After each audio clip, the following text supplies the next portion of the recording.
ठीक है, 50 किलो आटा, 70 किलो चीनी, 25 चाय के पैकेट, 50 किलो चावल। ठीक है, हाँ मैं जा रहा हूँ। अबे क्या हो गया भाई, तुम्हारे घर पे कोई बड़ी दावत है क्या? दावत? अबे भाई तुम्हें नहीं पता क्या, मुल्क डिफ़ॉल्ट होने वाला है। तो डिफ़ॉल्ट होगा तो तुम ऐसे जंगी हालत में क्यों भाग रहे हो? भाई जब मुल्क डिफ़ॉल्ट होता है ना, तो ना कुछ खाने को होता है, ना कुछ पीने को होता है, ना तेल होता है, ना गाड़ियाँ चलती हैं, ना दफ्तर खुलते हैं और ना ही स्कूल खुलते हैं। वैसे क्या मतलब होता है डिफ़ॉल्ट होने का तुम्हारी नज़र में? मुल्क बिल्कुल ख़त्म हो जाता है। क्या आपको भी यही लगता है कि मुल्क डिफ़ॉल्ट होने का मतलब मुल्क ख़त्म हो जाना होता है?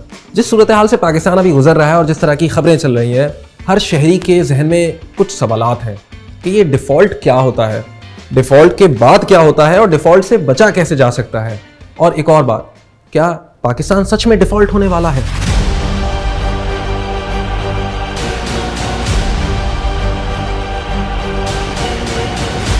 अच्छा भाई, तो चलो तुम ही बता दो कि डिफ़ॉल्ट होता क्या है, और अगर पाकिस्तान डिफ़ॉल्ट कर जाता है तो क्या होगा? भाई किसी भी मुल्क को चलने के लिए पैसे चाहिए, ये तो तुम्हें पता है। तो पैसे कैसे आते हैं? या तो मुल्क बहुत सारा सामान बनाता है और बाहर बेचता है और वो बाहर से पैसे या डॉलर्स कमाता है। दूसरा तरीका ये होता है कि उसके बहुत सारे लोग बाहर काम करने जाते हैं और वो रेमिटेंस भेजते हैं, तो उससे डॉलर्स आते हैं। तीसरा तरीका ये होता है कि मुल्क डॉलर उधार लेता है और उस उधार को उतारने का जब वक्त आ जाता है, या उसकी किस्त वापस करने का, या उसके ऊपर सूद वापस करने का, और जब मुल्क के पास पैसे नहीं होते तो वो अपने आप को डिफ़ॉल्ट डिक्लेयर करता है। ये होता है डिफ़ॉल्ट। दूसरा सवाल तुम्हारा है कि अब डिफ़ॉल्ट कर गए तो क्या होगा? भाई तुम समोसे पकौड़े नहीं खा सकोगे। हैं? क्या मतलब? ये समोसे पकौड़े कहाँ से आ गए बीच में? भाई पाकिस्तान में खाने पकाने का मतलब एडिबल ऑयल इंपोर्ट होता है। पाकिस्तान में क्रूड ऑयल भी इंपोर्ट होता है, जो बाद में यहाँ की रिफाइनरी से कभी डीजल बनता है, कभी पेट्रोल बनता है और कभी दूसरे ईंधनों में तब्दील किया जाता है। इसी से बिजली भी बनती है। पाकिस्तान में गाड़ियों के इंजन भी इंपोर्ट किए जाते हैं और पाकिस्तान में बहुत सारी मशीनरी जिनसे हमारा मैन्युफैक्चरिंग और टेक्सटाइल सेक्टर चलता है, वो भी इंपोर्ट होते हैं। तो अगर पाकिस्तान डिफ़ॉल्ट कर जाता है, उस सूरत में उसको कोई बाहर का मुल्क कोई सामान इंपोर्ट करने की इजाज़त नहीं देगा, मतलब लेटर ऑफ क्रेडिट उसको नहीं देगा। लेटर ऑफ क्रेडिट ऐसे काम करता है कि जब आपको कर्जा चाहिए होता है तो आप बाहर के किसी बैंक को लिख के देते हो और वो बैंक फिर उस कंपनी को, जिसने या तो कर्जा देना होता है और या तो कोई चीज़ फराहम करनी होती है, उसको लेटर ऑफ क्रेडिट अप्रूव करके देता है कि हाँ मैं गारंटी लेता हूँ कि ये जो शख्स है या ये जो कंपनी है या ये जो मुल्क है, ये पैसे तुम्हें वापस करने की सकत रखता है। लेकिन डिफ़ॉल्ट हो जाने के बाद हमें ये लेटर ऑफ क्रेडिट नहीं मिलता। तो हाँ, इसका वर्स्ट केस सिनेरियो ये है कि बहुत सारी जॉब्स चली जाएंगी, और अगर हम क्रॉप बनाते भी हैं, मतलब हमारा एग्रीकल्चर सेक्टर स्ट्रॉन्ग भी है, तो उसकी ट्रांसपोर्टेशन के लिए हमारे पास गाड़ियाँ भी नहीं होंगी। तो पाकिस्तान यहाँ तक पहुँचा कैसे? भाई अपनी आज़ादी से लेकर आज तक पाकिस्तान की माशी सूरत हाल कभी भी मुस्तहकम नहीं रही। इसकी कुछ वजूहात तो बाहर की मतलब एक्सटर्नल हैं, लेकिन इंटरनल भी बहुत सारी वजूहात हैं। मिसाल के तौर पर पाकिस्तान की जितनी आमदन है, मतलब अगर $100 आमदन है तो पाकिस्तान का ख़र्चा $220 है।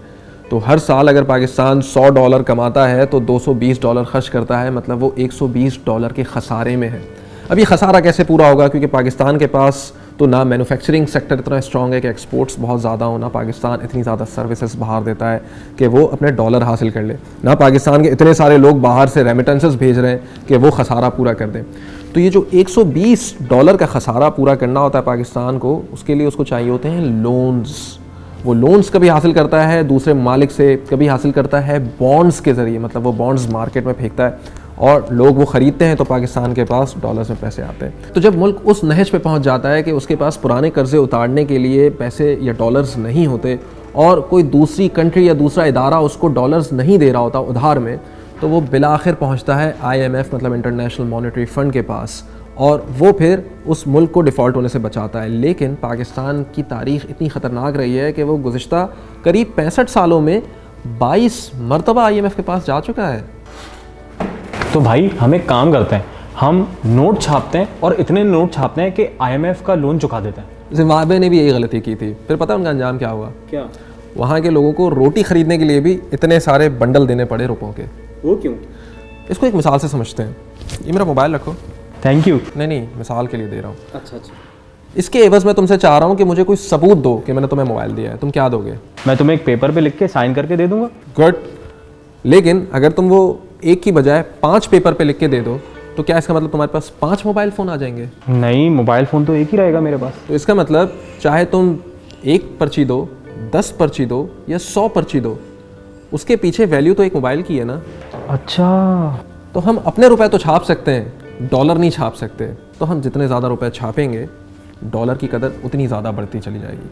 तो अगर आज $1 के मुकाबले हमारा पैसा 220 रुपये है, ज़्यादा पैसे छापने से हो सकता है वो 300, 400, 500 रुपये हो जाए, क्योंकि हमारे पास उसके पीछे बैकअप करने के लिए कोई वैल्यू नहीं है।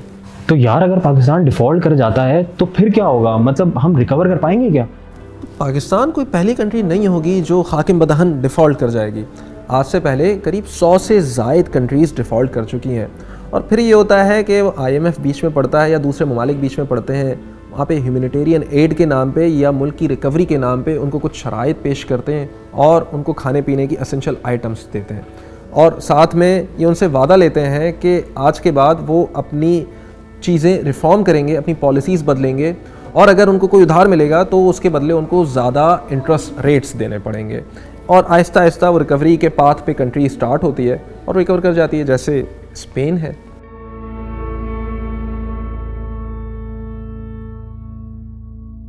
जी जी, अरे थैंक यू सो मच, अरे बहुत शुक्रिया आपका। जी जी, ओके, अल्लाह हाफिज़। क्या हुआ भाई, अब तुम राशन लेने तो नहीं जा रहे ना? नहीं नहीं, मेरा वीज़ा लग गया, मैं तो चला। लेकिन तू समझाता बड़ा अच्छा है यार, प्रोफेसर बन जा।